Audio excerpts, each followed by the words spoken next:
Okay, I think, shall we start? It's time now.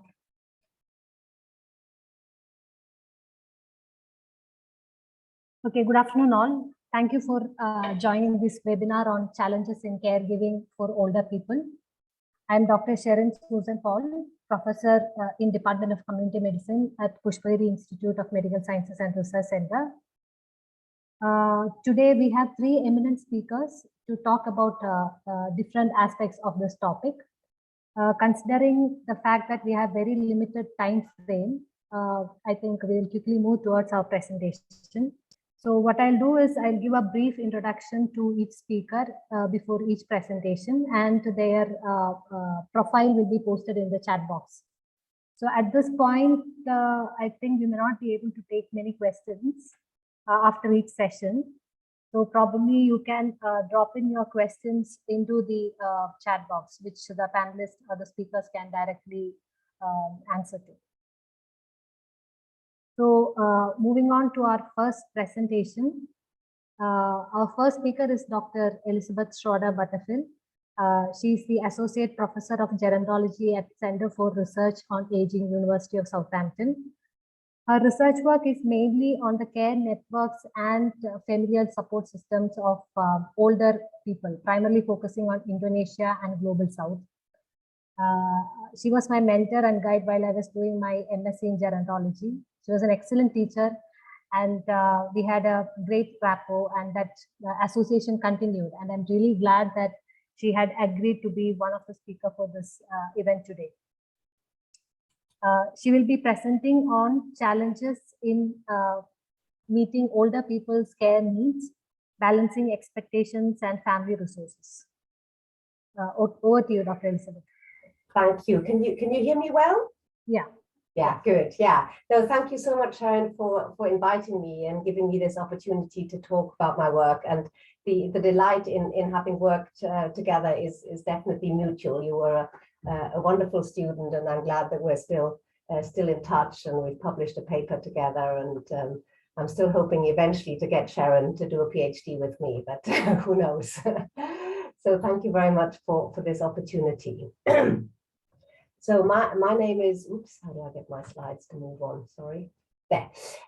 My name is Elisabeth, and I currently lead a comparative research project on older people's care networks in Indonesia. This project uses ethnography to understand the situation of care-dependent older people in different communities across Indonesia. You can see here where the red stars are. Those are our study communities, which capture a lot of ethnic and religious and socioeconomic and infrastructural diversity across Indonesia. And so we're trying to understand how care-dependent older people are being cared for, and how families and volunteers and health services and government support interact or fail to interact in the provision of care to older people. Now, most reports or presentations on aging and care in Indonesia would now start with a demographic outline highlighting the rapidity of population aging, and they would then list the social developments that accompany aging, such as migration, fertility decline, urbanization, female labor force participation, and changing values. And the overall message that would be conveyed by this kind of stereotypical introduction to the topic of aging and care is that aging creates burdens because older people are dependent on others for their care, and because care provision is under threat because families are apparently increasingly unable and unwilling to provide for their elderly members. But I want to start first by unsettling this stereotypical account before turning my attention to three challenges that I think are often faced in meeting older people's care needs. So I would argue that on the whole, older people are not dependent. And if you work with older people, you will know that. So many older people still work, which means that they are healthy enough to carry out agricultural work, construction work, making and selling food, providing paid domestic work, all kinds of work that is done still by older people. Where older people no longer do paid work, they often contribute to the running of the households they live in by cooking, tending livestock, or looking after grandchildren. Most volunteer organizations depend on retired people to run their services. And a lot of informal care is provided by older people themselves, for example, elderly husbands caring for their wives and vice versa.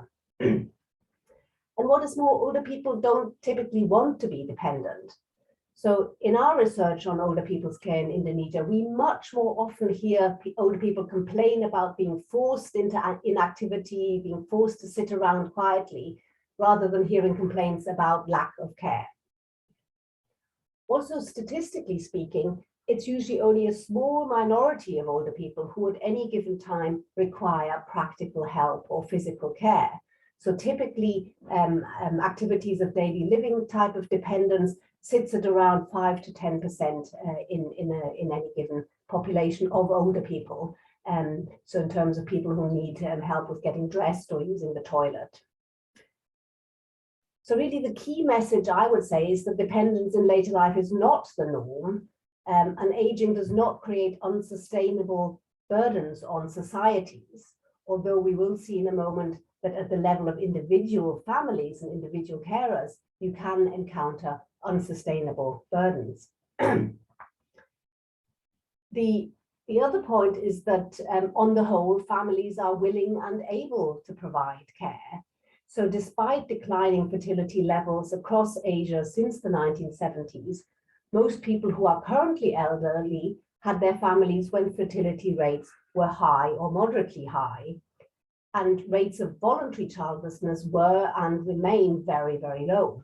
So most older people have several children to rely on in later life. Also, although migration is increasingly common, most families have some members nearby and some members far away. We certainly in our data have a lot of evidence of return migration of family members coming back to their parents' home when there is a care crisis, or providing some kind of support from a distance. And the sort of general rising standards of living that have been encountered across large parts of Asia have also enabled many families to supplement familial care with at least some elements of paid care. Although I'm not saying that that's the case for all families. And of course, COVID has also made families much worse off than before. But I would say unless there is conflict in a family, on the whole, the willingness to provide for family members remains high, at least according to our evidence. And so I would say, well, again, the sort of key message is that there is no generalized crisis of old age care provision, and having this kind of crisis discourse of this all being a problem and a burden is counterproductive, because it just contributes to ageism, and also it masks areas of real concern. So those are really the areas that I want to kind of focus on now. So I want to highlight 3 issues or challenges around older people's care that are a cause of concern, but that are much more sort of specific challenges which families and local governments and NGOs and INGOs need to grapple with. And the current UN Decade of Healthy Aging is a good opportunity to grapple with those challenges. So the first challenge is inadequate family networks combined with poverty. So although most families are large and well-resourced enough to meet the needs of care-dependent older people, there are specific subgroups who are highly vulnerable to a failure of care. And the first is childlessness amongst the older population. So all human populations have a sort of baseline level of childlessness around 3 to 5%, but that can easily kind of be raised if there's poor health, higher child, infant or adult mortality, if there's pathological sterility, if you have a society where widows are discouraged from remarrying. All of those factors would contribute to higher levels of childlessness in the older population. And because most governments in Asia have this sort of strong emphasis on family care and assume that families provide the bulk of care for older people, these are the people who really kind of fall through that net of where there's this assumption. And then in addition to that, you might have what I call de facto childlessness, where an older person has a child or several children, but the contact with these children has really been entirely destroyed, either due to migration without ever coming back, or due to conflict. So the photo here is of a widow called Parma in Yogyakarta. She has only one single child, a daughter, who left for Malaysia many years ago to work in Malaysia. Before she left, there was an argument between the daughter and her father, and she's just never returned and hasn't kept in touch with her elderly mother. So you can see the mother here hold what looks like holding a chair, but actually she's using this plastic chair like a Zimmer frame to get around her house. So she has mobility problems, but she kind of is forced to cling to her independence. She gets a bit of support from neighbors, but basically she lacks normative support and is muddling through rather than being securely looked after in later life.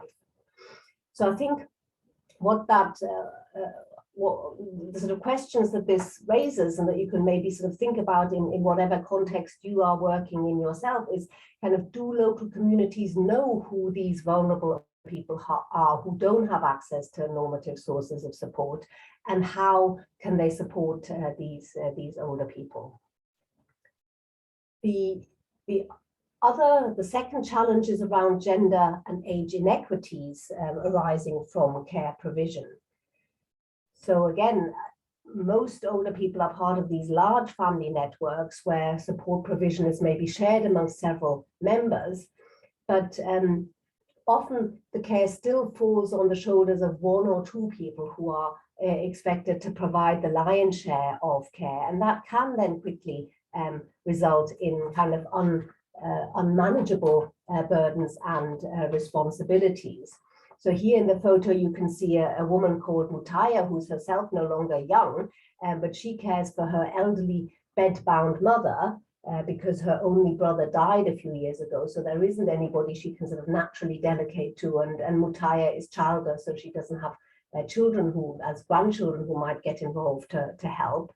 But in addition to that, she's also been left with the care for her elderly aunt who has dementia, who for a while stayed with the aunt's son, but that didn't work out. And so somehow she ended up having to provide care for both of these elderly people who have really quite substantial care needs. And at the same time, because Mutaya is poor, she still has to go out and work as an agricultural laborer, which she obviously finds an exhausting kind of scenario.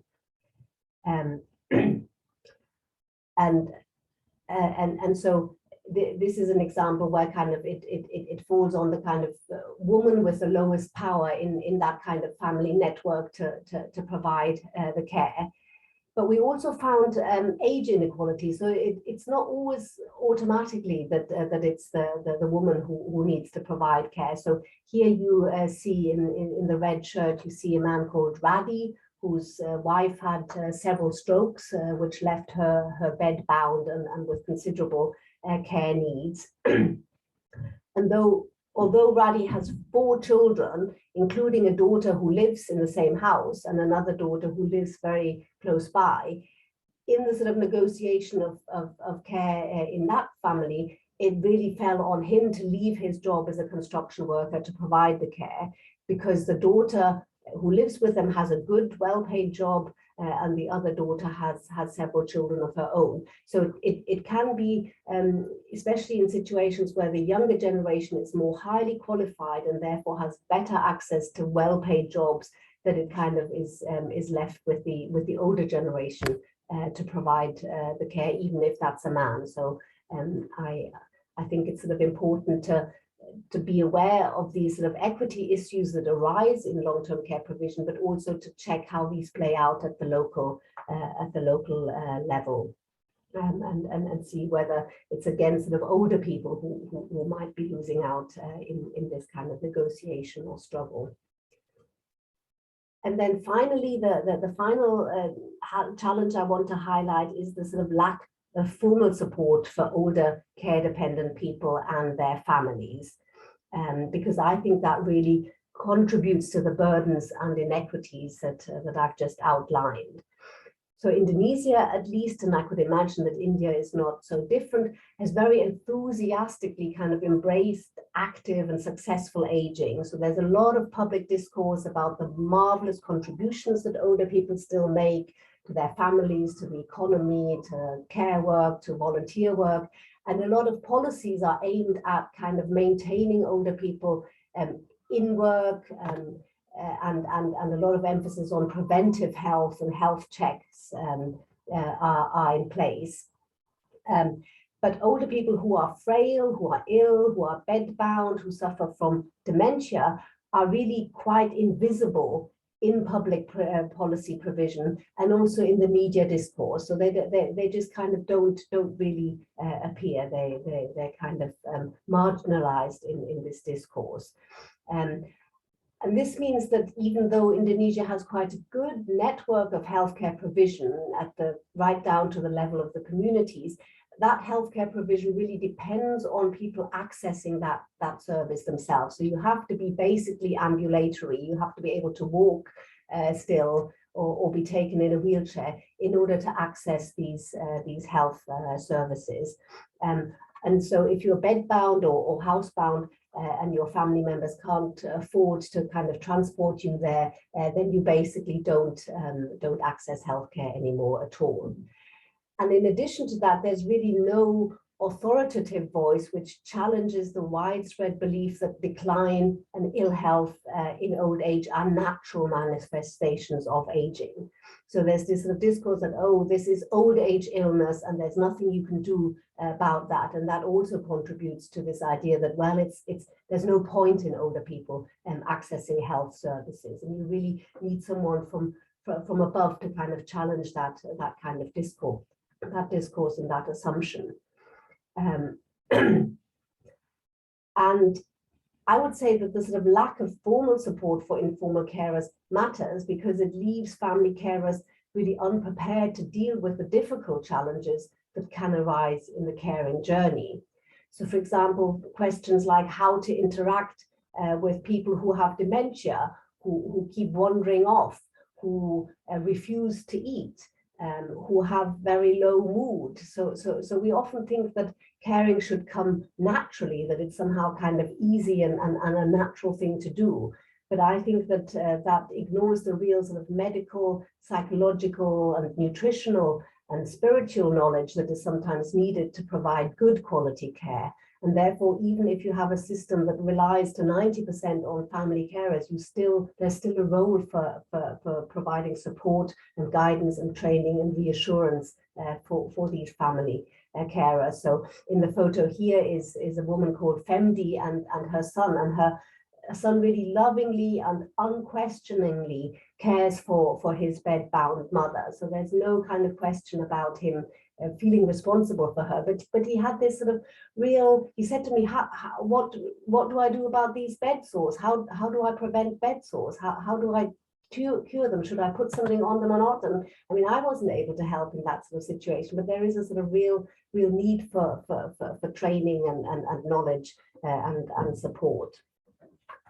So I'm nearly at my end, so at the end of my talk. So I think in terms of what is needed to kind of achieve a more successful balance between what older people need in terms of care and what families are able to provide is really twofold. And I mean, obviously there's more, but I'll pick out these two issues. I think on the one hand, we need to start talking about dependence and frailty and need and dementia. That needs to become part of the public discourse so that it's not just, oh, active and successful aging and aren't older people wonderful. That we need to acknowledge that as part of the human life course, there are sort of dependencies and need and frailties that require support, and that it can't just be the family who provides that. And then related to that, I think that informal carers require support from health services and social services and other forms of government support that meets them where they need it. So you can't have a system that entirely depends on older people being able to come to a health centre. That just doesn't work. You need something where some kind of home visits, and there's emerging models of how this can be done. So in Vietnam, there's a very successful system of intergenerational self-help groups across the country that involves home care visits by volunteers. And in Indonesia, I would say that the thing to build on would be the network of community health volunteers who already provide monthly health checks and provide health advice. Maybe sometimes they organize exercise classes. They have this role of brokering people's access to health services, for example, by helping them with their health insurance and sometimes even accompanying them to the health care. But I think what needs expanding is this sort of idea of building home visits into the provision by these healthcare professionals and healthcare volunteers, so that people who are no longer able to leave the house can have access to basic medical advice, and that the family carers also receive encouragement and advice. But of course, that is a big thing to ask. I mean, these people are mostly volunteers. Providing health care in the home is time consuming, as opposed to just getting lots of people together in one place and doing some health checks. You can do that in a morning, but kind of providing care in people's homes is much more time consuming. And of course, the volunteers themselves also need training and skills and some kind of reward and recognition. Otherwise, it just makes sort of replicates the kind of gender and age inequities that we already see at the level of informal family carers. You then just sort of shift that onto the volunteers. So there's problems to solve, but I think that's the one of the ways forwards. Okay, thank you very much for listening, and I look forward to your questions later on. Thank you, Dr. Elisabeth, for that very crisp and concise presentation, and it was well within the time. Thank you so much. Now we'll move on to our next presentation. For those who have joined late, we may not be having enough time to have a Q&A. So you can put your questions in the chat box, which the panelists can directly access, and their profile is also being pasted in the chat box. Okay, so our next speaker is Dr. Aravinda Guntupalli, Senior Lecturer in Global Health, School of Medicine, Medical Sciences and Nutrition, University of Aberdeen.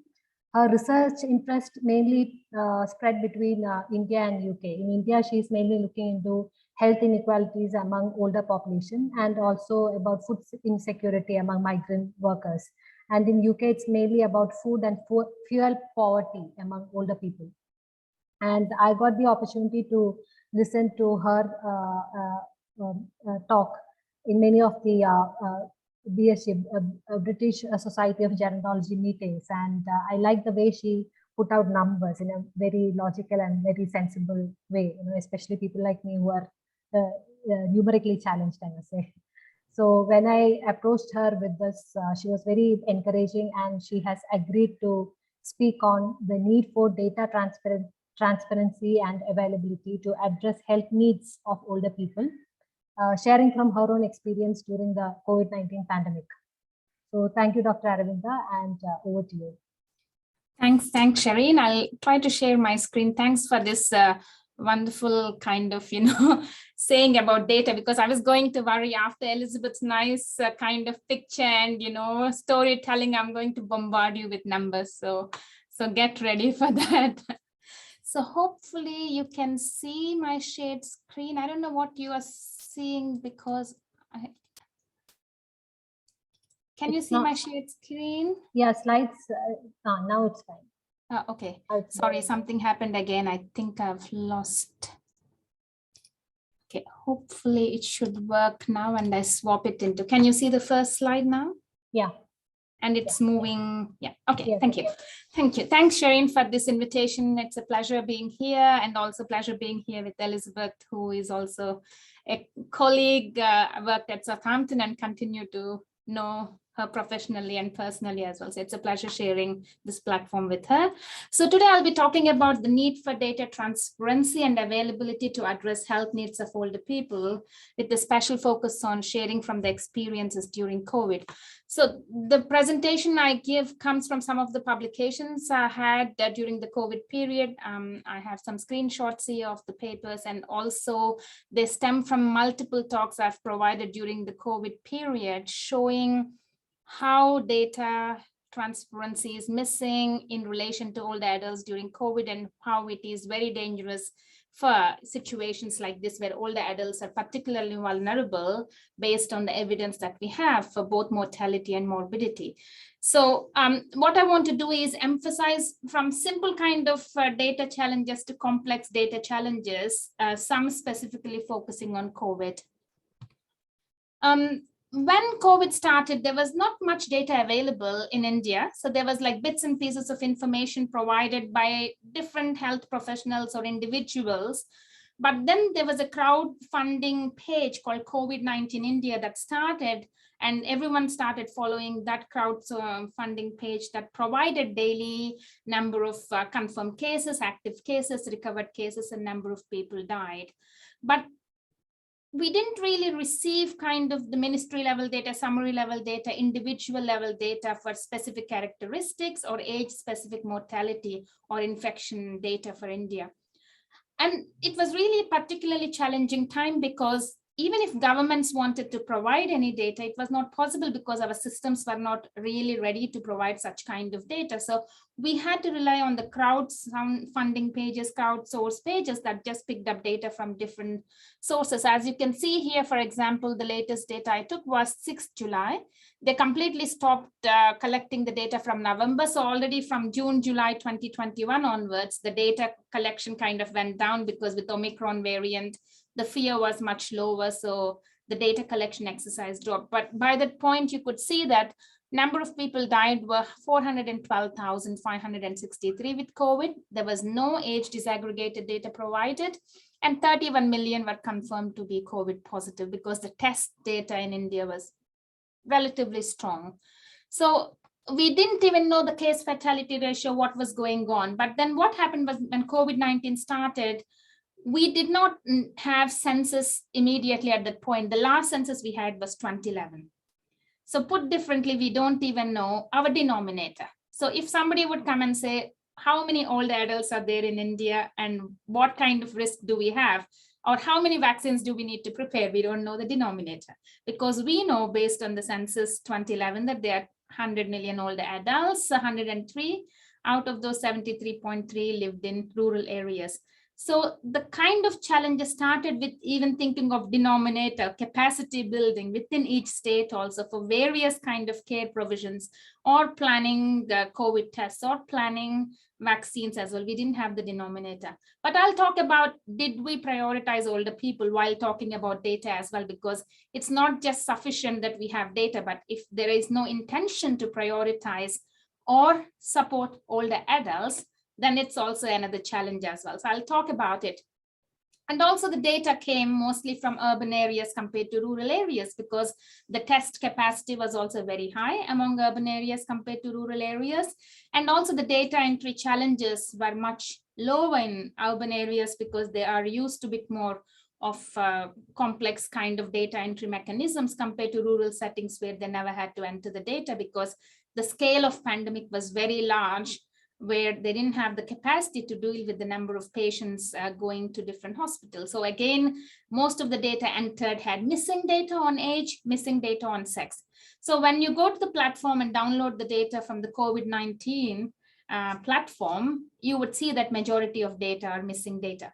So when the COVID initially data started building up, COVID started becoming important aspect in India, the missing data was lower. So we used to have 50%, 40%. As the number of cases went up, the number of missingness also went up. So the proportion also went up. So there was no data to know how many older people were there. So there was basically no prioritizing for older people. So there were no queues for COVID tests. There were no kind of prioritization for various other things. There were no guidelines except in Kerala when it came to age specific. Is it because of the data or is it because of the policies? That I can't say, but lack of prioritization was evident, and there was no data to back up some of the aspects as well. And COVID mortality database, those of you from India know how political it became in terms of, different television channels providing different numbers, and all governments, irrespective of which state or central government, they were all under kind of a lot of pressure from people as well to know exactly what has happened, how is the mortality. There were different figures floating in. For example, there was official death record in 7 cities of Gujarat was 1,061, whereas newspapers reported 8,286 cremations. So the mortality database kind of officially varied between number of cremations itself and also looking at the official records. In Bhopal, 50 official deaths were announced in the first 3 weeks of April, but then the media estimates show there were only 1,000 plus, there were more than 1,000 deaths. So there was a massive disparity.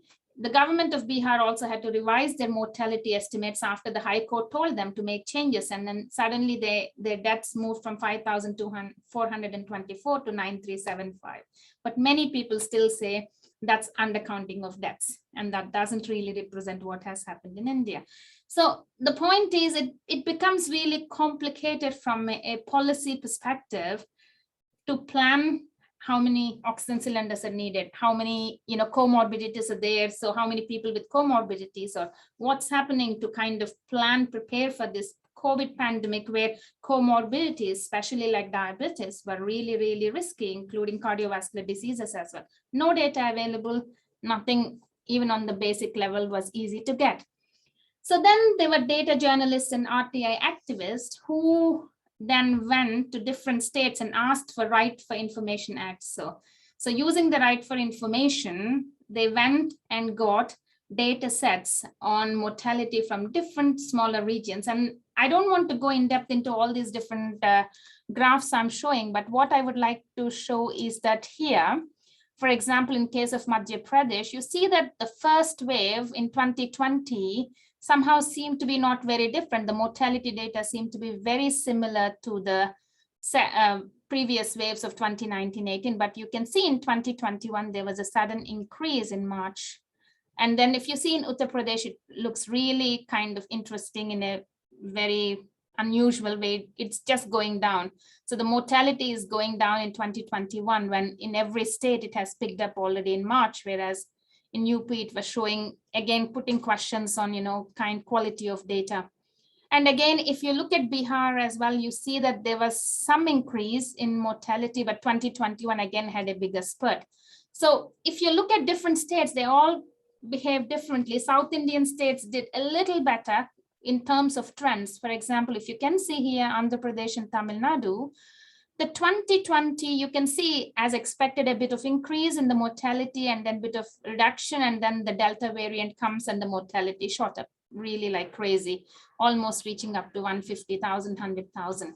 So at least the levels might not be correct, but the trends look in the expected direction. So this is where the data challenges lie. So every state provides different kind of, perspective. Karnataka again has this interesting dip, and then but then there is an increase.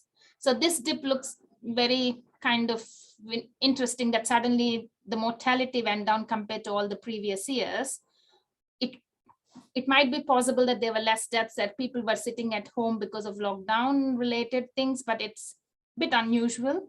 And then what you have seen is suddenly a spurt, a really very high spurt here. And then the mortality again for the 2021, but the levels are much lower compared to the others. And same in Kerala, what you can see is a spurt here, and then afterwards an increase, a steep increase in the Delta variant. So every state behaves differently. And again, the data are not very representative, but what we see is that we don't really have good database, and some of the states show that the data sets are not really reliable and they go in an unexpected direction. Again, none of the data sets have age disaggregated data. We know that the mortality rates were particularly higher among older adults with comorbidities. The risk was very high based on the government reports itself, but still we do not have any data to exactly see the impact of COVID pandemic. There was also an interesting kind of study because everyone was praising Kerala to be a role model in terms of the data set availability and also in terms of other aspects such as COVID mortality related aspects of policy, understanding the demand for oxygen, understanding for demand for various things. But then within Kerala itself, which was taken as a role model for India for data, there were lots of challenges as well. Maybe the levels are very different, but still there were lots of challenges. A group of volunteers, for example, led by a general medicine physician, checked every day 7 newspapers and 5 news channels between March and the end of 2020, so December 2020. So the team went through every death that was mentioned in the newspaper, every death that was mentioned in the media with the names and age. And then they had government used to release till the end of 2020, the age, sex, and the name details of person, deceased person. They stopped it afterwards, which is unfortunate because that was the best data you had. So there was estimates then calculated from all these television newspapers, compiling data of each names and everyone, and then the government data. And then what they found is 4,559 deaths occurred in Kerala rather than the 2,646 deaths that were officially reported. So it's a massive gap. And underreporting could be attributing to deaths because of comorbidity. So perhaps somebody had a cardiovascular risk or a stroke. So they have called it the cause of death is stroke, or somebody having pneumonia was not really taken as COVID pneumonia, but cause of death pneumonia, blood clots, so heart conditions. So all those things could have been reported in a different way. But also stigma could play an important role in pushing people to die at home without testing. So the mortality records were not reported the way they used to be reported as well. So the data does show the nature and extent of underreporting by age and gender. And what I've done is I've gone to the database and then looked at the data, the mortality data provided by the government, and then the data that was collected by all the 7 members in the team, and then compared and contrasted. And what I found interesting is, I don't want to take you to all the numbers, but the summary of the missing data, where it is 57% of missing deaths among in the age group 60 and above for females. So that belong to older females. And then the remaining 46% in case of, missing deaths for 60 plus men, it was only 46%, but still very high. So older adults had disproportionately higher proportion of missing deaths from the age of 60 plus. So the missing data was not randomly distributed by different ages, but there was something specific to do with the age of the person and sex of the person as well. So that's what I wanted to say. Again, we need good data sets, we need good transparency, especially in situations like this where things get really complicated. Then I wanted to look at the COVID timeline to understand vaccination data and other aspects as well. So for those of you who are not familiar with the Indian vaccine timeline, how it started, on the 16th of January 2021, healthcare workers and frontline workers started receiving COVID vaccine. So older adults did not get any priority up until the 1st of March. But on the 1st of March 2021, older adults 60 plus were eligible for vaccine, but then along with them, anyone age 45 plus with any non-communicable disease in the list of the government could go and get a COVID vaccine, because the theory behind it was NCD is a risk factor for COVID, so 45 plus should also be prioritized along with older people.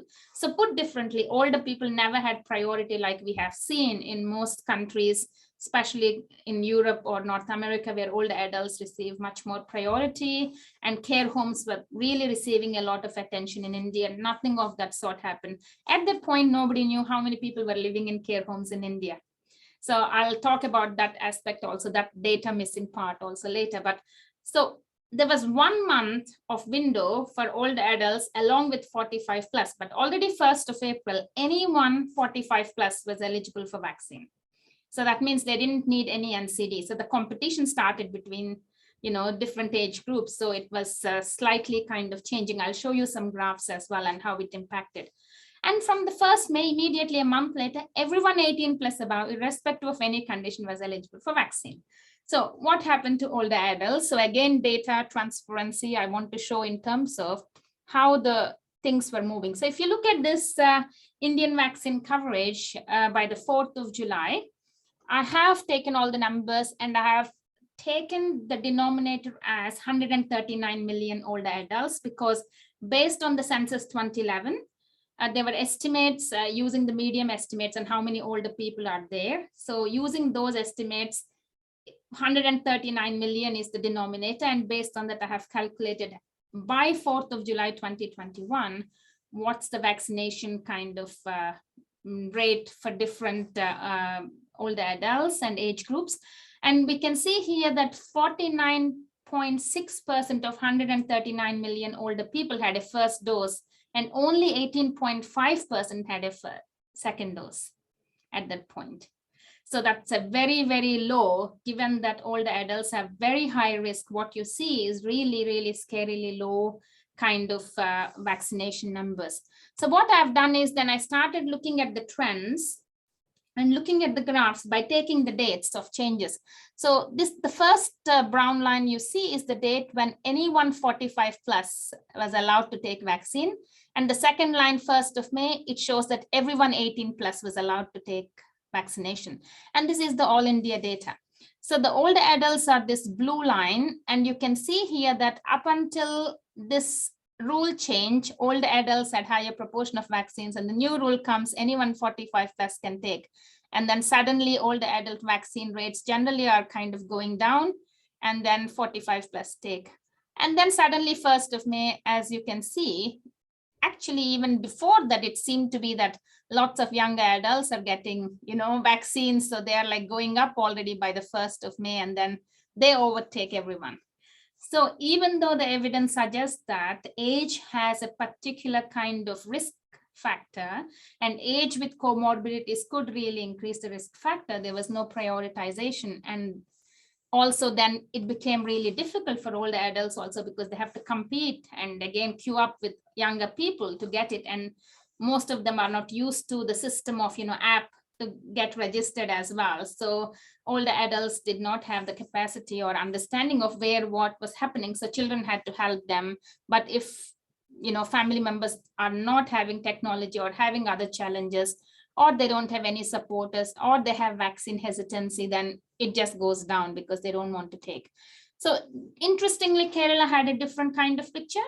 So you can see here that Kerala always had older adults. So from the time they were allowed to take, they had a very good kind of proportion. Immediately, they didn't go down because older adults continued to take, but then you can see the rules start kind of, the tailing is happening. But then the younger adults really did not push up, because the government made a decision not to. Some states decided that we will not follow the central kind of regulations. We will still delay and keep giving it for 45 plus, and then delay the 18 plus for a while. So some states made the decision, including Kerala. And you can see here that younger adults kind of start going up a little delayed, not very much, but a bit delay compared to other states. But then you can still see that older adult vaccine kind of, went down, but the gaps are not there. But Kerala had specific policies where older adults were prioritized to have vaccines in care homes. People with disabilities received vaccines at home as well. So there were new policies that also ensured that they didn't have any challenges. Again, if you see in case of Bihar, the vaccine rates fully dropped. So every state behaved interestingly differently, and then every state had a different pattern based on their proportion of older people and other aspects as well. So just want to say again that, data is the key in decision making, and unfortunately, the scale of the problem meant that data was not available before, and suddenly you couldn't create all the data and data services.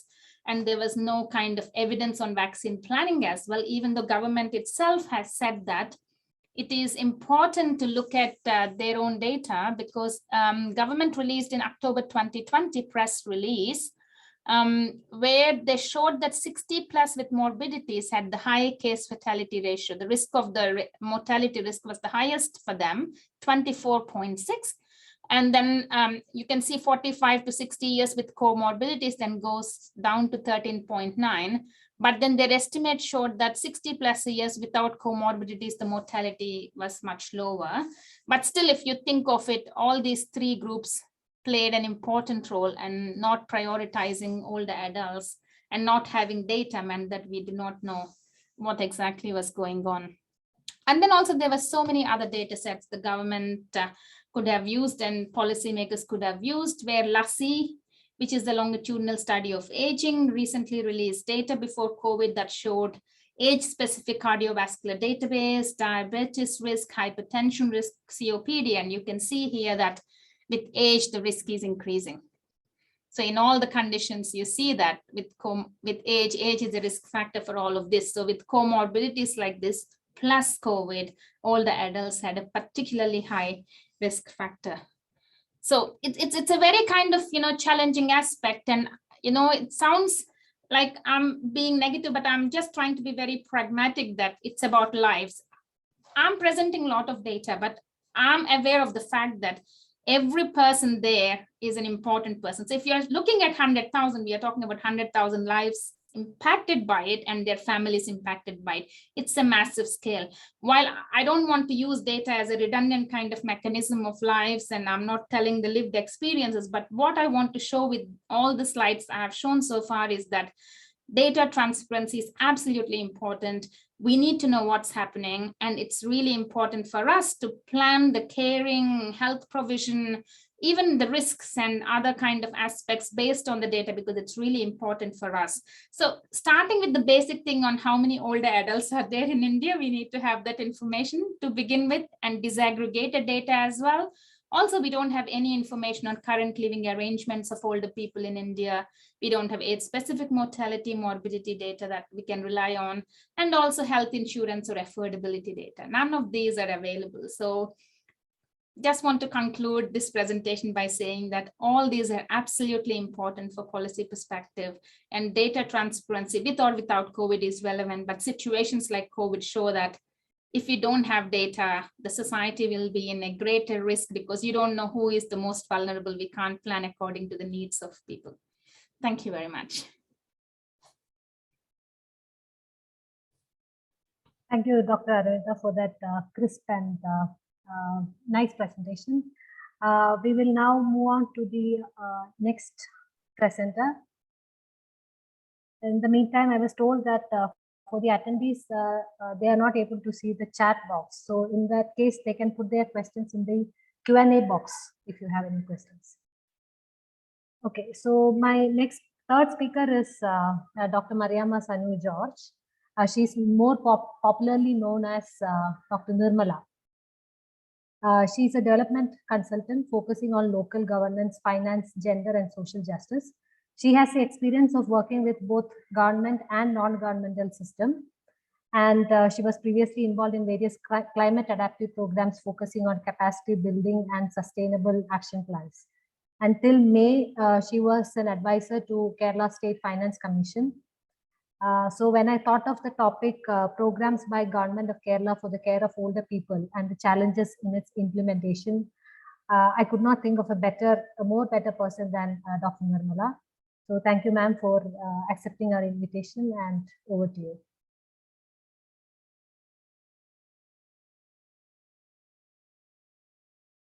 Dr. Nirmala.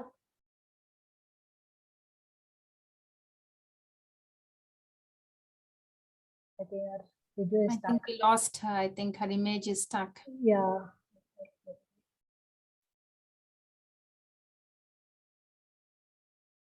Dr. Nirmala?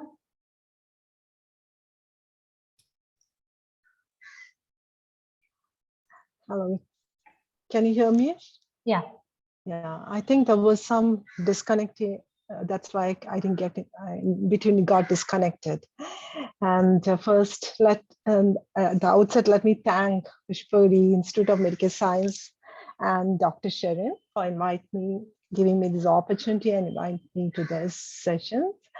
And we heard two beautiful presentations by Dr. Aravinda and Dr. Elisabeth. Actually, afternoon here, it is afternoon where usually presentations, put us to sleep. But both of you had given such a beautiful presentation and it was very colorful. So I was very much, it has given me a lot of information also. So let me go into my presentation, but that is programs by the government of Kerala for the care of older people and the challenges in its implementation. So before, there is a large number, while I was just searching the whole thing, because there are a large number of programs handled by the government of Kerala. And it was very difficult to know how many are at present currently still going and all. So anyway, I have listed all the projects which have been handled by the government. And it is a massive number of projects which is being handled, that's why. So anyway, I'm not going to the details of each project run by the government, but I'll give you a nutshell of what is happening in Kerala. Now, if we look at the policy, let's start with the policies in Kerala. And if you all, those who are familiar with the India policies, will know that the government of India drafted the national policy on older persons in 1999, which was even before the Madrid International Plan of Action on Aging in 2002. Kerala was again, if you look, Kerala was a pioneer in India to implement a senior citizen policy of its own, actually. It was in 2006. It was drafted by the State Social Justice Department. But later it was modified and relaunched in 2013 as a state old age policy. Or it's all in our local language. It has a different name, Vayojana Nayam, which means old age policy. So then again, the Act, of course, it has given a guideline to prepare action plan, frame schemes and all for elders about the age of 60, especially. It has given a focus for elderly women. Though the policy was more of a right-based approach towards the need of the elderly than a welfare perspective, what we find that when we look at the programs, it is more of healthcare and nutrition for the old age. So then again, if you look at we can also find that the objectives also is like a promotion of physical activity, information and communication technology, adapting health systems to the need, and providing institutional care for aged, proving economic security to the elderly. I think there is, at this time, there is need to include look at the challenges faced by this elderly group, and more things has to be included into the objectives of the policy as well.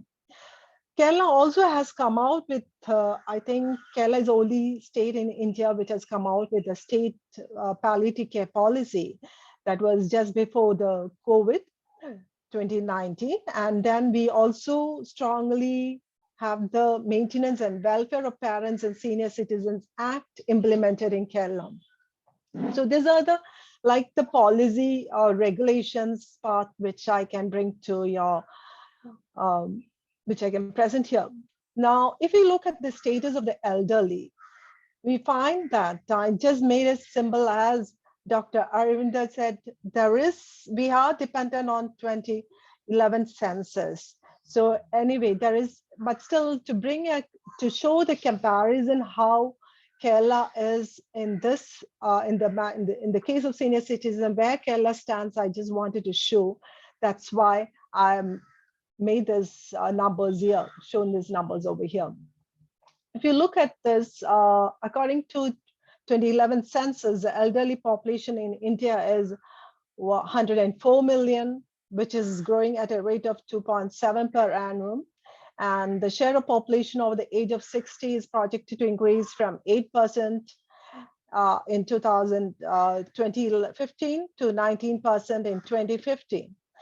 By end of the century, it was before the COVID, but still the projection is the elderly will constitute nearly 34% of the total population in the country. And the overall old age dependency ratio shows that there are over 14 elderly per 100 working age population. And India, if you look, like India has a significant, just the previous presentation itself has shown that India has a significant inter-regional and interstate demographic diversity based on the stage of demographic transition, variations in the onset and phase of fertility transition. So Kerala is the best example where I can to show also these variations. Now, Kerala has witnessed a dramatic demographic transition in comparison with other states. According to the census, there are 7.4 million people who are above the age of 60 years. Among them, female, of course, it's more than the male, which accounts for 4.1 million. And the percentage of population, the age group of 60 years and above to the total population was 12.6 for Kerala, which is higher than the national average of 8%. More importantly, while the general population is growing at a rate of 0.5%, the elderly population of the state is growing at a rate of 2.3%, which is of concern for the government. The old age dependency ratio was 19.6 per 100 working age population, highlighting the importance of care for elderly in Kerala. So out of the total elderly population, we also, something interesting is that 11% are above 80 years.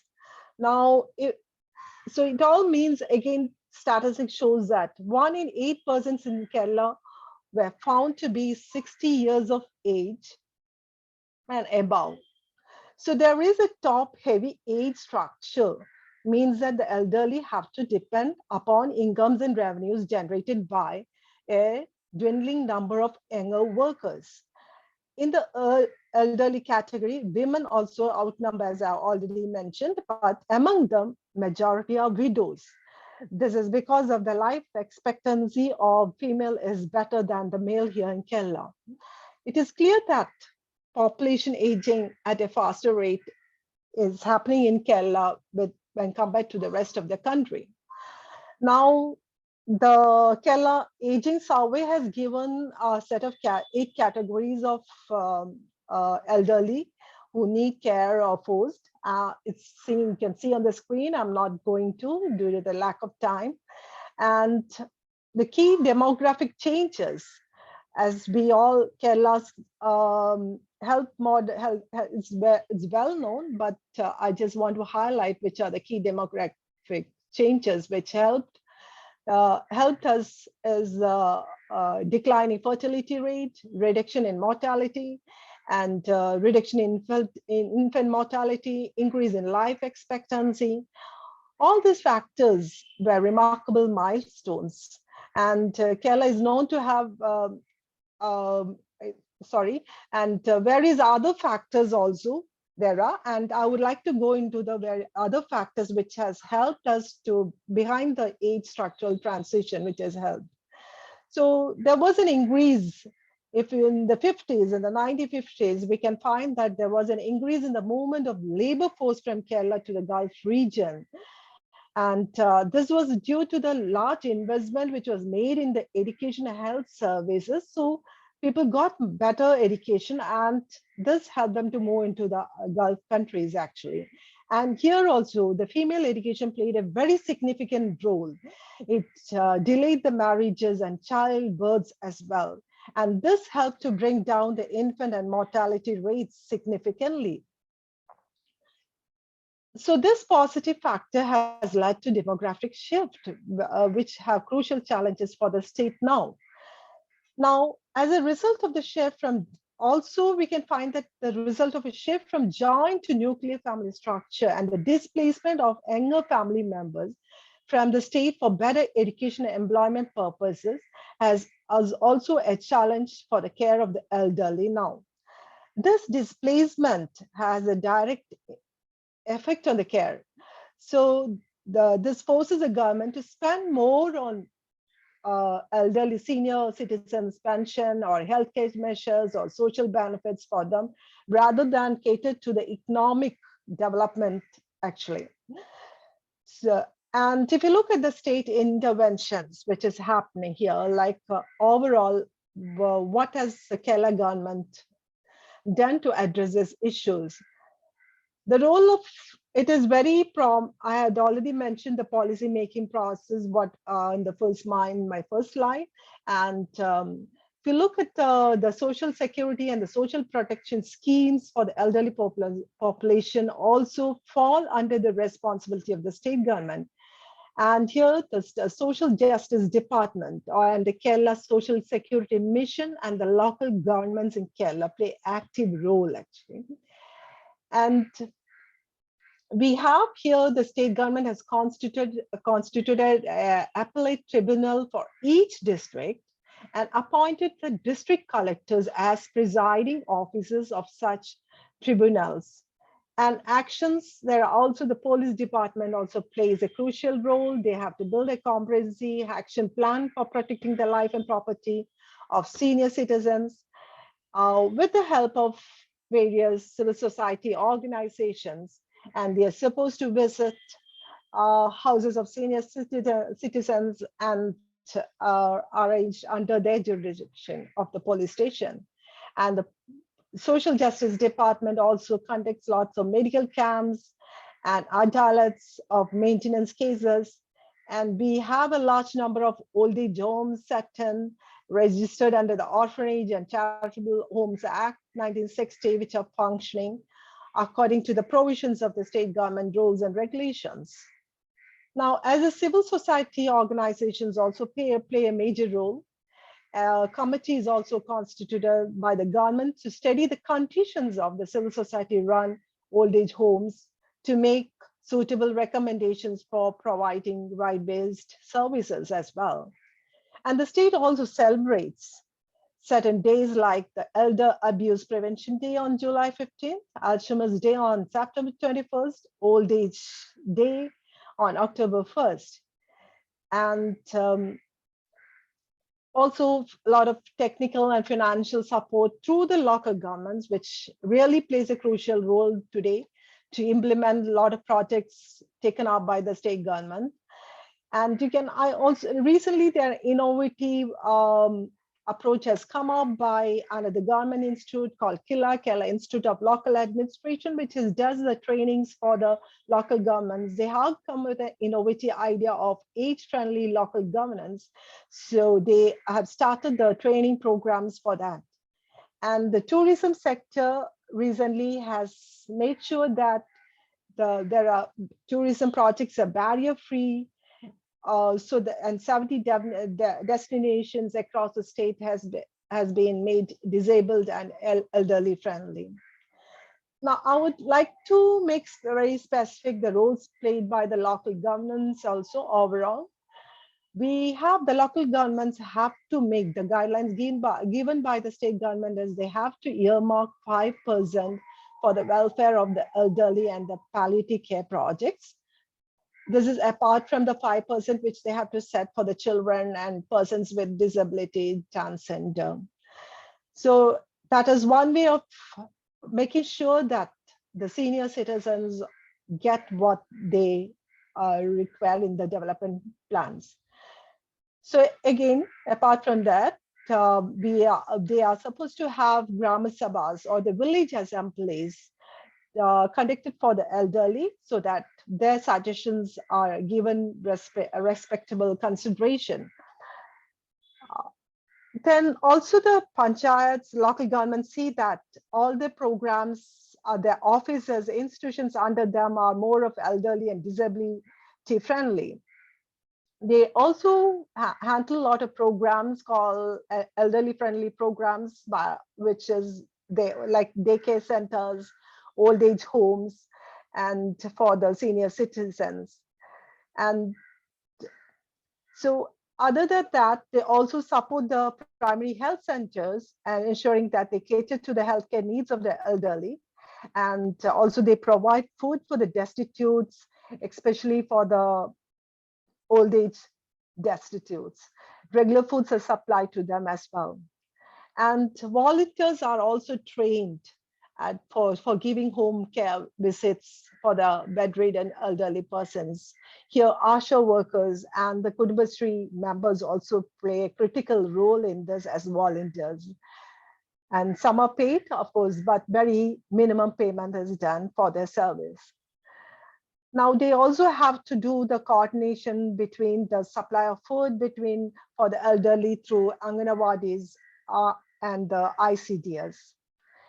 And certain panchayats, certain local governments, and I keep using the gram panchayats are the lowest tier of administration in the three-tier system, and they have the freedom to formulate their own programs for addressing the geriatric issues. So there are a lot of examples where has come up, like where I can share also, but due to the time constraint, I'm not going into it, where they supply wheelchairs, walking sticks, spectacles, they do counseling, they supply free medicines, and they also take up community-based health surveys and also train the health workers. So there are a lot of examples where we can show also, and there are also some local governments also provide parks, spaces for the elderly so they can use it with all the elderly friendly facilities. So now going to the schemes, which is we have a number of schemes which is by the government of India, and I have listed out 5 schemes here, and which is more into giving, looking into the insurance and providing like providing equipments for the related to health of the, and that too for the BPL category, which is a BPL means a below poverty line. So for only the poor, caters to only the poor community. Now, again, the last one, if you look at the Pradhan Mantri Jan Yojana, which is launched by the ministry, here the Kerala government had changes into it and have converged different programs of Kerala government into this, and now it is called the Karunya program. Now, again, if you look at the programs of the state government, as I mentioned, you can see I have listed almost 20 programs run by the state government as well as the local governments. So here also, I think it would be difficult to go through each one, but you can see that it is run by different government institutions. Some are run by the Kerala Social Society Mission, and some are run by the Kudumbashree, some are run by the local self-government, and different, and even the security, Kerala Social Security Mission also runs it, and we can see that our health departments are also involved. Ayurvedic departments also provide support, and all this are mainly providing nutritional healthcare supports for, and we have one of the major challenges for us is a known communicable disease, and we are the India's capital for diabetic patients, and so the local governments provide glucometer freely for the BPL category for the poor, for them to check for the diabetic patients actually. So there are a number of programs are run by the government, and each has the names are very locally named, and I've tried to translate some of it, and the focus is also given to dementia care centers are started, so that because the dementia patients are increasing day by day, so a lot of focus is being given to that. That is a very interesting which has recently come up actually. Many clinics have been started by the government for this, care centers as well. And this initiatives are also, they have also included yoga therapy, apart from the health services. Yeah, they have started yoga therapies and started clubs, also recreation clubs for the elderly. And award is also being given to, on International Day, they are awarded to recognize their contributions of the elderly to the society. And during the COVID period also, we had a call center for the, especially exclusively kept for the elderly, where a huge number of incoming calls came from the senior citizens, and the government has tried through the district administrative system, they have tried to address the issues also to some extent. Now, let me go to the limitations of the existing schemes run by the government. As it was all in the last presentation, it was already pointed out, we also lack data management, proper data management system on the elderly, and also the coverage of the data coverage of the existing schemes also is not at all clear. And there is inadequate coverage of the schemes also. Most of the programs are formulated for benefited for the elderly who are the inmates of the care homes or the destitutes, or it is more of focus on the poor people. And the large number of the middle class, they are not able to get the services of this. But there is a contradiction here, but the social security pension, which is a very minimal amount, but that has been catered to the large population of elderly. Now, absence of schemes addressing the diverse problems faced by the elderly population is very clear from, if you look at the schemes. And for this existing programs and schemes should be constantly monitored and improvised to benefit the growing old age population of Kerala. But there is no mechanism in place to ensure it. And also there is no mechanism to ensure that if the acts which has been enforced has been properly enforced, and to what extent that services are utilized. We do not have a dedicated institutional system in place to implement this program, though the social justice department and the social security missions are there. They are not enough equipped to provide necessary technical assistance to the local governments to implement the program. And as I already mentioned, there is lack of information and monitoring system which needs to be developed. And there are many innovative projects initiated for elderly care at the state level and local level, but in the absence of a holistic approach towards planning and implementation, these projects couldn't sustain. Usually that's what we find. After a few years, it's dropped and a different project with a different name comes up. So the absence of a holistic approach comes from the lack of prioritization in policy decision also. This might be due to the development focus which a government gives on other like children or the other vulnerable groups as well. Now here I would like to bring in one example, two examples I would like to highlight here. One is a program started by the Kumbhasri Mission. Kumbhasri Mission as poverty elevation program started 2 decades back, and it has got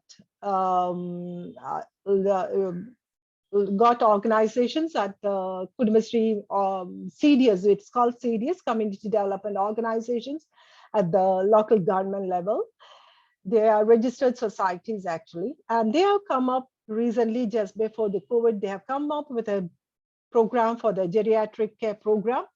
And what they have done is actually they have provided full-time professional care on, it's like an enterprise model, so that full-time professionals can be provided for the care of the elderly, provide daytime care, provide service as bystanders in hospitals, extend service as caretaker for old people in care homes, or as an enterprise to address the issues of the aged across the state. This care providers under this project can help the elderly by running routine errands and providing a helping hand with the everyday tasks that often become more difficult for the elderly due to the mobility issues or other factors. And thereby bringing it also brought a companionship. Actually, most of the elderly nowadays, they feel more lonely, and this program helps to bring more companionship with the senior citizens who require it, and a sense of purpose back into the lives of the old people. As part of the program, the caregivers are trained and advised to visit the homes of older persons to check blood pressure levels, sugar levels, and provide care after a hospital admission also. Moreover, home care services, including bathing, bed making, helping with common exercises, providing physiotherapy, wound dressing, oral administration of drugs, they are trained to provide all these services. So intensive, this providers, around 636 people were trained. They were given intensive training for 15 days, and it is more of women, and they are equipped also to provide the services. And many of the trained people take this as an opportunity to serve, as they are provided monthly salary also from the firms, actually. So this is one example I can give, and another which is I have not added into the presentation, but here I would like to also say that there are local governments which are formed, like it was mentioned by Dr. Elisabeth in Indonesia. There is self-help groups. So here also there are panchayats which have formed self-help groups of elderly, using their experiences for doing certain activities, actually. So that is also an interesting thing to study also between the two countries, like what they are doing it, actually. And another major which I mentioned is we have the palliative care policy. And according to the Ministry of Health and Family Welfare, we have 908 palliative care centers in India, and out of which 841 of this were in Kerala. So, and these palliative care projects were launched under the National Rural Health Mission of the central government. And here in Kerala, we have this palliative projects in all the 14 districts from 2008 onwards. And this program operates at 3 levels. We have at the home-based primary care, hospital-based secondary care, and tertiary care. Here, a lot of non-governmental organizations and civil societies also provide this service, voluntary services and other services, like the Pushpagiri hospital also has got the Pain and Palliative Society. They do also have, it's operational there. And 2 of the centers in Kerala have been recognized as World Health Organization collaborating centers. One is the Center for Training and Policy on Access to Pain Relief, which is in the capital of the state, Tiruvalla, and the other is in the northern part, Center for Community Participation in Palliative Care and Long-Term Care in Calicut, or we now call it Kozhikode. So now coming to the challenges, why aging in Kerala is complex. Some of the points which has been already mentioned, but I'll just quickly finish it off. Now, if you look in Kerala, the efficiency and advancement in the healthcare system and socioeconomic development has played a crucial role in the demographic transition. And studies show that decrease in fertility rate has resulted in around 30% of the couples in Kerala having only one child. The effect of this change was reflected in the elderly population, as the numbers of elderly in the state crossed the number of children in the following years. Now, each child of the state has to take care of 4 elderly persons. And for example, if 2 family, a husband and a wife, if a single child, and they will have parents from both sides, so which clearly shows that for elderly persons, it is a responsibility of these two children, this husband and wife, to take care of their parents, so which means 4 persons. So therefore, caregiving cannot be considered the responsibility of the household alone today. The state and the society should be faced to face such a dilemma. While the changing family structure increases, the need for support from caregivers outside society and institutional support is now essential for the physical and emotional well-being of the elderly. Apart from the government-run old age homes, there are a few recent efforts to introduce. Now, the private sector has come out with the old age villa, a choice which is only a choice for the upper middle class families who can afford it as of now. And below middle class or the poor families has to depend on the government-run institutions with lesser facilities and convenience. So implementing an age-friendly system is also about meeting the existing gaps. A major reason for the isolation of the elderly is in the current era is also the digital illiteracy. The present generation also, especially women, they all are used to mobile, but that is also limited. Mobile usage, they have also limited usage of just into the social media and certain things. It is limited to that actually. So that digital illiteracy is also a major issue for the elderly, especially women. So to address this, all the existing systems should become elderly inclusive. It cannot be done without bringing the younger generation on board to address this issue also. Now, Kerala holds the highest prevalence of most of the known communicable diseases, as I already mentioned, but the concern is it is among the elderly 65 plus that the highest number of known communicable diseases are there. Moreover, Kerala has got the highest life expectancy at birth of 72.5 years for the male and 77.8 years for females. So as we all know, as the age advances, there is physical disabilities from chronic conditions are high and multiple comorbidities make it worse, leading to a surge in healthcare needs and dependency of the elderly population. And this has caused a rise in the burden of out-of-pocket expenditure, which has implications on the status of poverty and financial insecurity of the community. And it is also a burden for the children also to care of also. And only 5 lakh of the people in Kerala have government jobs, which get a pension, which they can depend on. So the rest of the population, actually, they have to find their own sources for their old age, actually. That is a very big concern also.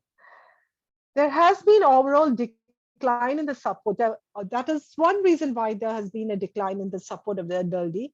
And while the elderly person who is healthy and financially well is treated with dignity, the bedridden or the dependent old age people are most often considered as a liability for the family, whether it is irrespective of the class or economic status they have. The shift from joint families to nuclear families is followed by the increasing number of out-migrating youth in Kerala. Many elderly are prone to loneliness due to this. And this also, especially elderly women, and as I mentioned, the life expectancy of women is higher, so the number of widows are also higher. Nirmala, So, yes. I may have to intervene at this point. I think we are really running short of time. So Okay. I'll just, okay. I think I can just conclude it. So what we require is a comprehensive and integrated development intervention to achieve the goal, to address the cross-cutting issues with a welfare, more than a welfare, with a right-based approach. Thank you. And sorry for taking extra time.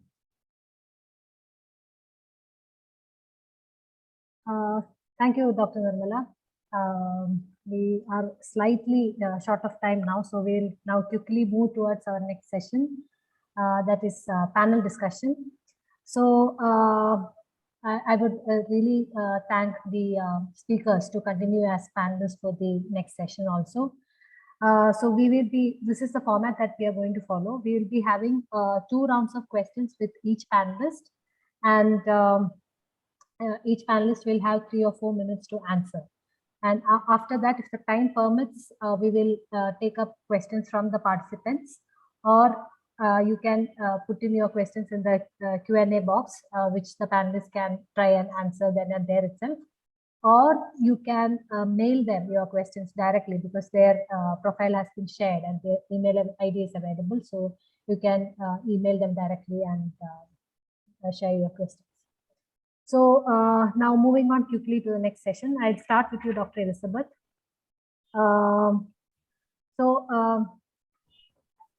As you are, in your research area, you might have seen that in a household setting, especially during a crisis period, it is often the care needs of the older persons that gets compromised over children and young adults. What are the possible ways by which this can be addressed? Thank you for this difficult question. So I think part of the answer is really at a sort of societal level to kind of challenge ageism and emphasize the role and the contributions and the interdependent nature of the life course, that everybody, every human goes through phases of dependency, but also through phases where they provide care and support to others.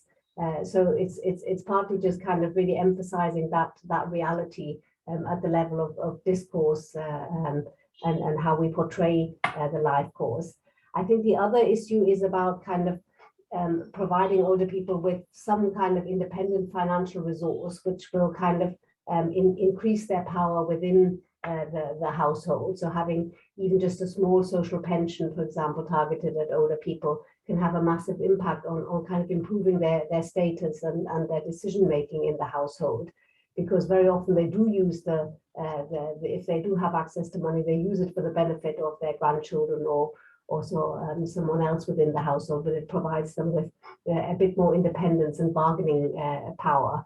And then I suppose the other thing is kind of through the sort of preventive health messaging and preventive health provision, older people don't have to be dependent or a problem. They're often, they can very often be part of the solution to a crisis within a household, assuming that their health is good enough for that. Thank you. Okay. So my next question is to Dr. Aravinda. It's very evident that many of the developing countries still have a very young population and are crippled by maternal and child health diseases more than any other condition. So naturally, these conditions will get prioritized during government planning, and hence more resource allocation towards that. But at the same time, the proportion of older persons are consistently increasing in most low resource settings. But these issues are not mapped, as you have already mentioned, or addressed holistically. So in this background, how can having a unique database and data management system focusing on older population alone help in highlighting the issues of old age, and what are the ways by which this can be achieved? Yeah, again, like just Elisabeth said, it's a difficult question because it's like changing the whole data landscape in India. With my answer kind of has to be, very crisp. As I have said, that we don't even have the denominator of number of older people, but even with the estimates of cancer, for the first time using the recently released LASI data, I was able to estimate age-specific kind of cancer, but not even going into type of cancer because the type of surveys we have are very short, but at least we are getting increasingly more information. India did not have very strong data sets for maternity, childcare, and other aspects as well until the demographic health surveys started coming in. So that kind of created the landscape that resulted in multiple other kind of data sets. I think if we change our attitude to, we don't have to collect data on younger people of reproductive ages, but every life matters at every age, I think we would have very strong data set. I feel always very uncomfortable that all the DHS data end at 49. 44, 49 is where they say the reproductive life is, ending. So we don't need to ask and we don't need to care about people anymore. All of us, if we are alive, we will end into old age. So we need to have data. So nobody is escaping that. So it's the awareness and understanding that we need to have stronger data sets, not age cut thresholds, and also hospital data sets. In India, the government data sets are also often paper-based. And at the same time, we also have the other type of data sets that are not available at all. Hospitals keep their own records. They are not often, typed. When a patient goes with cancer care pathway or diabetes, they would just look at it, give them medication treatment for that kind of purpose, but we don't have joint data at all. So what we need is a joined up approach of multi-morbidities, joined up approach where if people are in care homes, their data would be accessible in case of emergency in hospitals. So there are lots of innovative ways we could do. As India is a global lead in IT industry, I don't see any infrastructural related issues. It's the intention issues that's more important here. Yeah. So Dr. Nirmala, both of us can agree that government of Kerala was very quick in realizing the challenges posed by aging society and has come up with many policies and programs like you have mentioned in your presentation. However, almost all these activities are delivered through government-run or government-affiliated organizations. There are many private and civil society organizations that are working with similar goals, which often lead to duplication of services and wastage of resources. So according to you, what are the possible ways that can be done to overcome this and to ensure better synergy between like-minded groups? Thank you, Dr. Sherin. This is, in terms of Kerala, this is a very important question also. To make use of the resources, limited resources we have, in terms of human, in terms of funds also. And as I already mentioned in my presentation, like the limitations, we find that in terms of design, in terms of timely reach out, ensuring quality of services, or the coordination between the different agencies and departments or like-minded organizations, it has not been successful enough to reach out to everyone, and it has not been able for the government to understand also. So the issue is, if you look at the local government, we find that if you take a Grama Panchayat, which is the lowest here, they will have at least 3,000 to 7,000 senior citizens. And if you look at the municipality level, there will be more than 10,000 senior citizens. And if you take a municipal corporation, they will have to cater to more than 1 lakh. So this is a huge number to address. Many may not require, but we do not have the proper statistics to say how many require. So here, actually, what there is a role which civil society organizations can play, including academic institutions like Pushpagiri can do, is government should set a convergence or a comprehensive plan where the functional responsibilities are demarcated, who will do what actually, because there are areas where academic institutions can do is like awareness building, bring like attitudinal and behavioral changes, building capacity of caretakers, and also they can do the monitoring aspects also. And this, of course, this is in order to avoid the duplication of resources, and also exploitation also has to be avoided. That's why we need to bring some synergy somewhere, and this can be done only by either the district social justice department or the district administration or the local government has to take the initiative for this. Okay, coming back to you, Dr. Elisabeth, you have a vast research experience with Southeast Asian communities. So in many of these South Asian countries, women get married at a very young age to men who are much older than them. So they also enjoy a better life expectancy compared to men. So this essentially means that they have a higher probability of being dependent on their immediate kin after the death of their spouses. So as a researcher, what are the different gender-related challenges in old age care that you have come across? And can you share from your experience any interesting stories on how families have addressed them? I think You have shown a glimpse of it during your presentation. Thank you. Yeah, I mean, I find it fascinating that gender challenges, gender disadvantages, gender advantages, they often play out in unexpected ways. So I found that when you get to old age, I mean, women are advantaged not just because they live longer, so that there's a sort of pretty obvious and fundamental advantage there over men, but also I find that they manage the later life course stage more easily. It's easier for women to still make contributions in the household, a little bit of housework, looking after grandchildren, cooking. So there isn't this sort of strong drop in their kind of contributions or role in the family and in the community. And often that makes them sort of better integrated. And then often it also depends on the sort of culture. So for example, amongst the matrilineal Minangkabau in Indonesia, it's often the men, especially once the men, if the man is left over and becomes a widower, he really has a very kind of weak position within the household, because he's kind of basically not in the right house. He should ideally go back to his family of origin in the matrilineal system, but back there might not really be anybody to receive him. And also kind of because care is so often provided by women, providing care for an older man is more complicated from a kind of sensitivity issue, whereas providing care for an older woman by a woman is, so you don't have the sort of cross-gender issues of providing intimate care, which can sometimes be quite awkward and raise problems.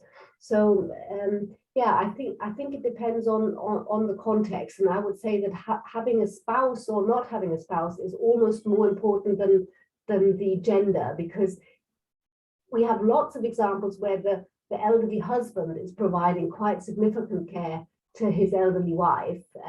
So it's at the level of the couple, it really goes both ways. So the disadvantage is not having a spouse rather than being a man versus a woman. So I'm not really answering your question very clearly, but I just sort of want to say that it's not clear cut that women are necessarily disadvantaged. Okay, Dr. Aravinda, as you're aware, there are no large databases globally that are specific for issues concerning older population. So therefore, countries do not prioritize data collection and sharing, thereby slowing the process to quantify issues of old age, just like you have mentioned. So how can data transparency and transferability contribute towards ensuring universal health coverage for older people and optimizing care needs? Or is it possible to advocate for a global database for issues concerning older population? I think someone in the chat also has. Someone in the chat asked similar question as well. Yeah, I agree that there are no large databases, but we have to look at within country databases. For example, within the UK, we have the NHS database that has information on individual morbidity, mortality, every visit, GP visit to hospital, kind of. So it is tricky, but there is possibility to combine different data sets. I've used it and it's a challenge, but it's possible. In India, the data doesn't exist, so we can't even go to the next step. Again, if we look at the longitudinal type of data sets, like in the UK, you have the ELSA, English Longitudinal Study of Aging.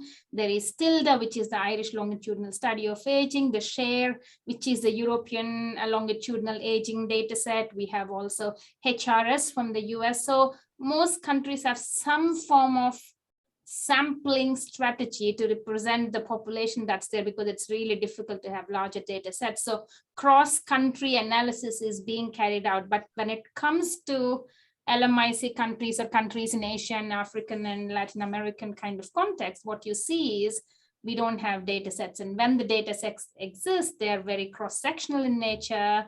And increasingly, India has better data sets through SAGE and LASI.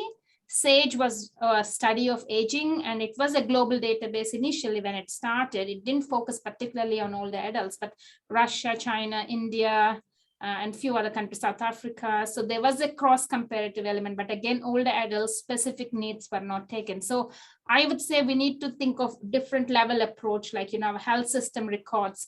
transparency, what is happening, within the visits of people, even with complex things like cancer and things like diabetes that need regular record keeping, we don't have, and nothing about dental related stuff as well. So yes, data transparency is important. Some form of global database would be good, but if every country can strengthen their own database, we would have a global database anyway. So thank you.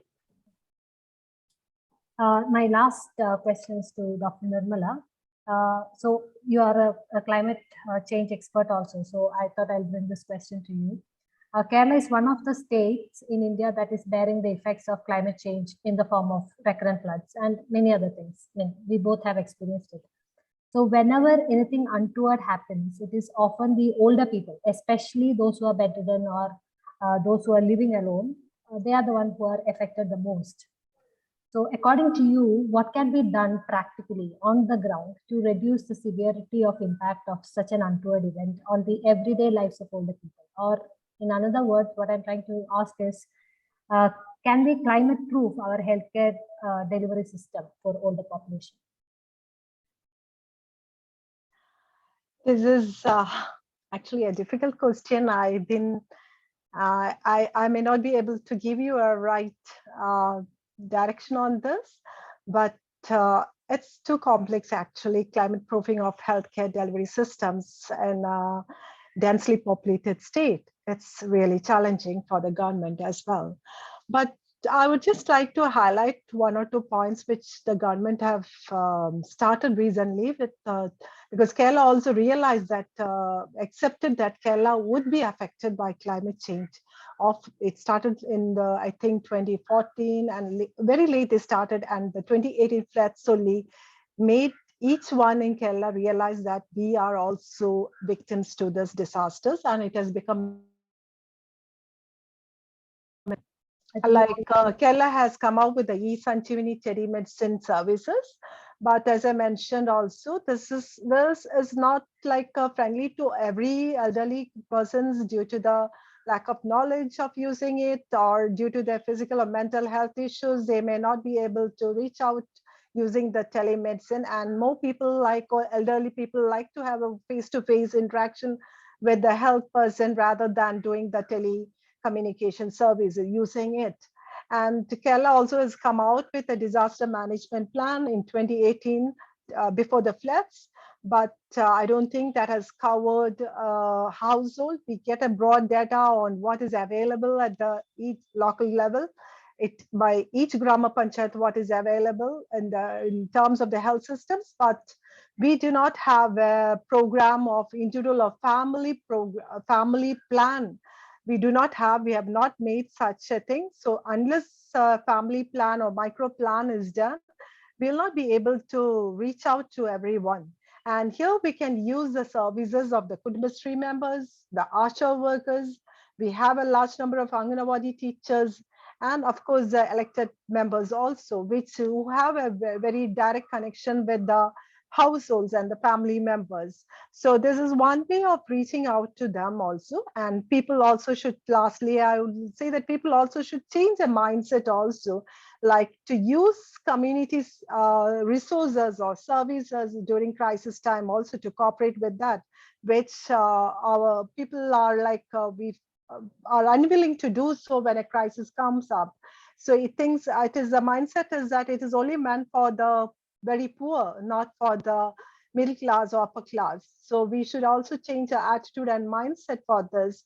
So there is no one solution for climate proofing, but a mix of strategies has to come in to address this issue. Okay. So now we are kind of short of time. So shall we take questions of the participants? Is it okay with the panelists? Because we have very tight, just about 5 minutes maybe max. Yeah. What about Dr. Elisabeth? Do you have time for another 5 minutes? Shall we take questions from the participants? Yeah, I can do 5 minutes, but not more. Okay. Okay. So I can see few interesting questions here. One is to Dr. Elisabeth from an anonymous attendee. is it actually possible to bring about a drastic change about balancing needs of older and younger generation in a place like Kerala, where there is so much cultural norms? I mean, obviously, I don't know very much about Kerala, but I would say that any balancing of the needs and the resources kind of really starts from or rests on the fact that most societies throughout the world, irrespective of what the culture is, has a basic willingness to provide for care for their elderly members or for their members in general, and that extends to elderly family members. So I think you need to sort of build on the sort of basic willingness, the basic sort of goodwill, but provide support and provide recognition. So I think a lot of it is about recognizing that care can be difficult and kind of acknowledging what families do and sort of saying you're doing a great job, what you're doing is important, and we will actually sort of support you by giving you training or advice or visiting you at home. So I think often you're not starting from a sort of basic level of reluctance and not wanting to provide care and this being something that people really don't want to do. I think it's building on that basic willingness, but then bringing in other identities. And I was really fascinated by Dr. Nirmala's talk about how much is going on in Kerala, the sort of various civil society organizations that are active. And I think if you can bring them in as partners in this kind of endeavor, then you've really got a good starting point. And there is another question to Dr. Nirmala here, that is, please give some examples of intergenerational conflict. This from Anubama Datta. Is there any impact of reverse migration during the pandemic on this? Any evaluation studies done and available on the schemes that benefit the older persons in Kerala? I think this question has been repeated. I think there are other questions also similar to this with regard to the available on the schemes that benefit the older, especially the APL also. So I'll just like put it together. Intergenerational conflict, like most of the, especially after the pandemic, 2 years, children sitting at home, now they need to continue the last 2 years in terms of many things, like who have completed their post-graduation, getting their job, and they're all in the lookout for new opportunities, and they want to move out in terms of their education or their career. So that is one example I can give you with regard to intergenerational conflict, what Kerala is now facing, where they have to leave their parents and move out. And also another is a reverse migration during the pandemic. That definitely has an impact, because coming without any income, the families were more dependent on the Gulf returns actually, and the reverse migration from there actually have moved many families back into, I would not say poverty, but at least into difficult times, and it takes time for them to recover all this. And evaluation studies, I don't think there are any evaluation studies on the reverse migration. To my knowledge, it's not there. Maybe it will come up in the coming years, because this happened too short a time and I've not come across. And there was a question on the available schemes that benefit older persons in Kerala. Actually, there are more number of schemes, but the focus is, it's only focused for the poor BPL category. And what we require is, as a question has been raised, for the APL category, there is not much, there is nothing actually for the APL category, actually, poor APL category, which the government has to come up with more schemes and ideas, because they are more impacted by the reverse migration or the intergeneration conflict. So the government should focus on that also. Okay, so I think other questions have already been answered. Yes, I answered all my questions on the type so that I can save time. So. Okay, so if there are no more questions, we'll wind up the session. Thank you. If you have any more questions, you can take down their email ID. It's available in the chat, and then you can mail them directly also. Okay. So thank you all the panelists for coming from this short small program conducted by our department and giving us a wonderful session, I would say, that too in a very short span of time. It was very informative and very, what do I say? It was very informative and very, it's very concise, and it had everything what we were hoping for. So, thank you. Thank you so much. Thank you, Sherin. Thank you. I really enjoyed it. Thank It was you. really good to hear from the other speakers as well. Thank you. Just that it overshoot a little bit. Sorry. Yeah. Sorry about that. Thank you, everyone. Okay. Thank you. Bye. Bye. Bye. Bye. Bye.